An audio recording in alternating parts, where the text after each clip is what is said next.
Congressman and our Majority Leader, Steny Hoyer, in the House. I'm proud to be here with your outstanding senators, Barbara Mikulski and Ben Cardin. Some of your outstanding congressmen, Chris Van Hollen and Elijah Cummings and Donna Edwards and John Sarbanes. I'm proud to be here with Lieutenant Governor Anthony Brown. Anthony and I went to law school together. He looks younger than me, though. Doesn't have as much gray hair. And I want to thank President of Bowie State, Mickey Burnham. Thank you so much.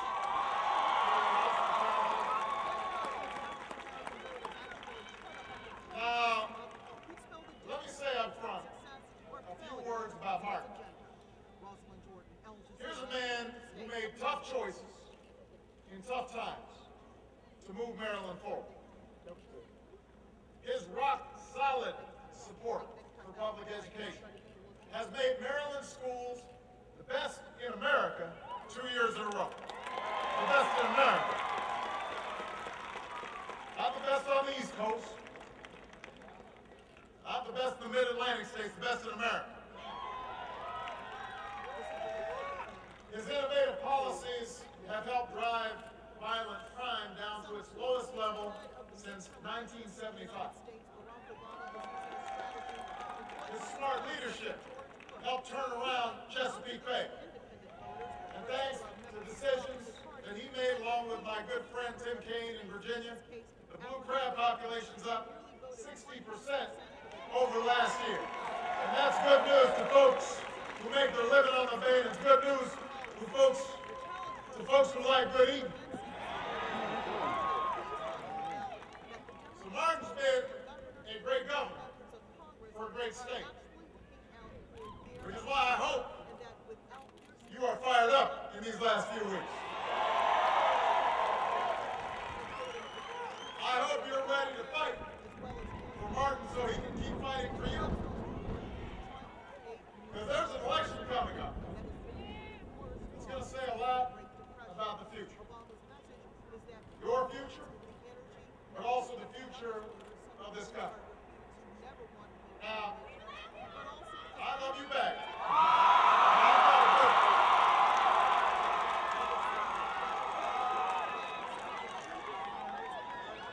But I want to talk about this election now. I do love you. Two years ago, you defied the conventional wisdom in Washington. You remember? They said you can't overcome the cynicism of our politics. You can't overcome the power of the special interests. You can't make progress on the big challenges of our time. You can't elect an African American with a funny name. They said, no, you can't. I'm sorry, what'd you say?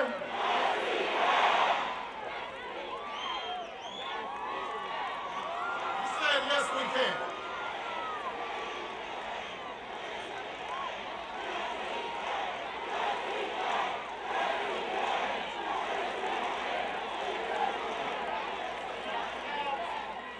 Here's the thing, though. Here's the trick. Because I know everybody here remembers the inauguration. Even though it was cold, everybody was having a great time. Beyonce was singing, and Bono, and everybody thought, you know, this is great. But our victory in that campaign, that wasn't the end of the world. That was the beginning.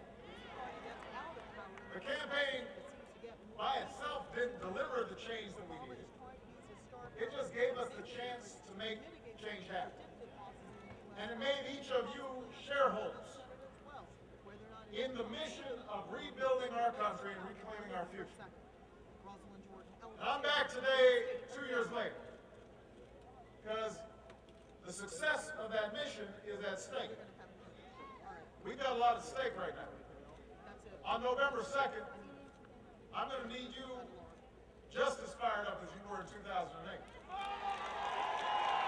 Just as fired up. I want us to just go down memory lane here for the last 20 months. So we understand where we've been, what we have to do, and where we're going.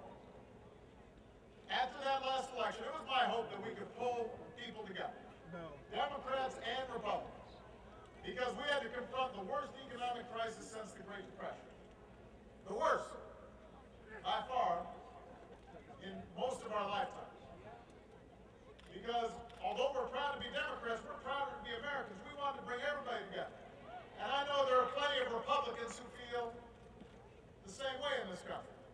But, unfortunately, when we arrived in Washington, the Republicans in Congress, they had a different idea. They knew it would take more than a couple of years to climb out of this unbelievable recession that they had created. They knew that by the time the midterm rolled around, that people would still be out of work, that people would still be frustrated, and they figured that if we just sat on the sidelines and opposed every idea, every compromise that I offered, if they spent all their time attacking Democrats instead of attacking problems, then somehow they would prosper at the polls. So they spent the last 20 months saying no, even to policies that they supported in the past. No to middle-class tax cuts. No to help for small businesses. No to a bipartisan deficit reduction commission that they had once sponsored. I said yes, they said no. I'm pretty sure if I said the sky was blue, they'd say no. If I said they're fish in the sea, they'd say no. See, their calculation was, if Obama fails, then we win.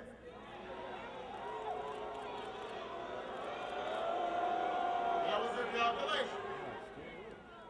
Well, they might have thought that playing political games would get them through an election, but I knew it wasn't going to get America through our crisis. So I made a different choice. Instead of playing politics, I took whatever steps were necessary to stop an economic freefall.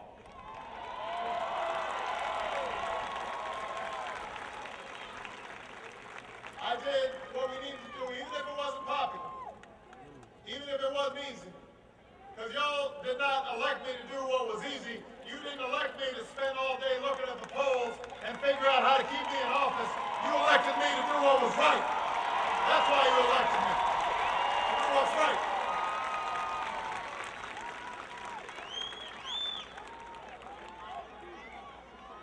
And 20 months later, we no longer face the possibility of a second depression. Our economy is growing again. Private sector jobs have grown 8 months in a row. Thanks to Martin O'Malley's leadership, Maryland has gained over 33,000 jobs since January, the best start of a year since 2000, which, by the way, was the last time Democrats were in charge.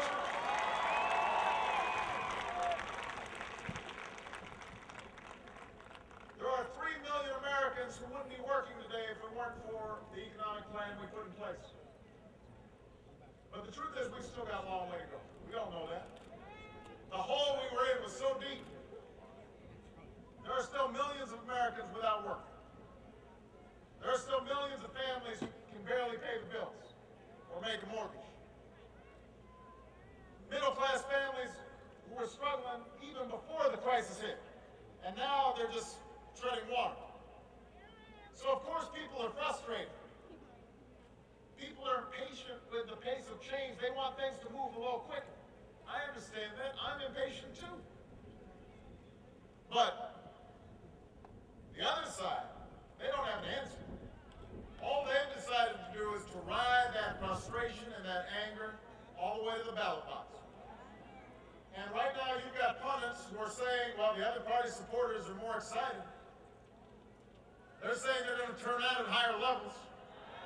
They say that all of you who worked so hard in 2008, you might not be as pumped up, might not be as energized. You might not care as much. And you might be willing to let the other folks who left the economy in a shambles go back to Washington and go back to Annapolis, Maryland. I think the pundits are wrong. But it's up to you to prove them wrong. Don't make me look bad now. I'm betting on you, not on them. But it's up to you to defy the conventional wisdom. It's up to you to show the pundits that you care too much to let this country fall backwards. You want it to keep moving forward.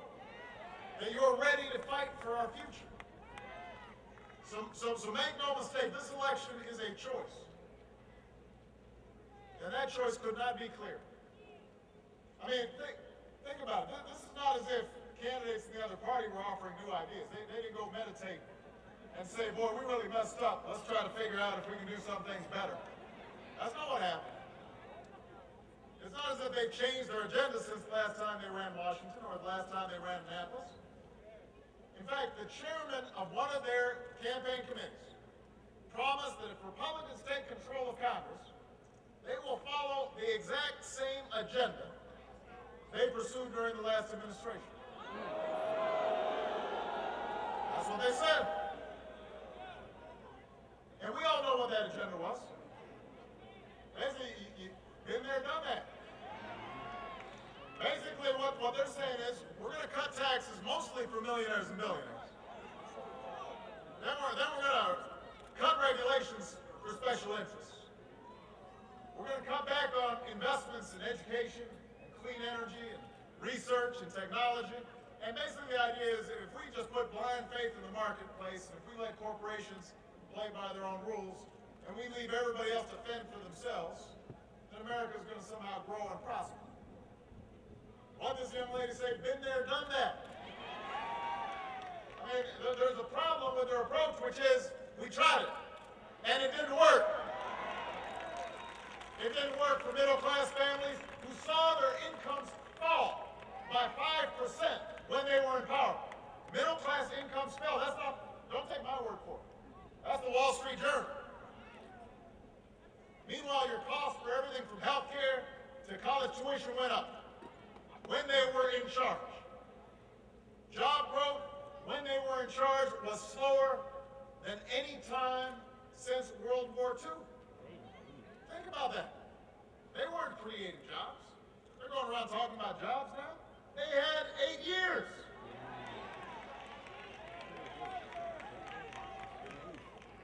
They took a record surplus left by President Bill Clinton. They came back with a record deficit by the time I took office. Now they're out there talking about deficit reduction. We saw what you had to do with the deficit. It didn't work when there was a free-for-all on Wall Street that led to a crisis that we're still struggling through today. I bring this up not to relitigate the past. I just don't want to relive the past. I don't want to go through that mess again.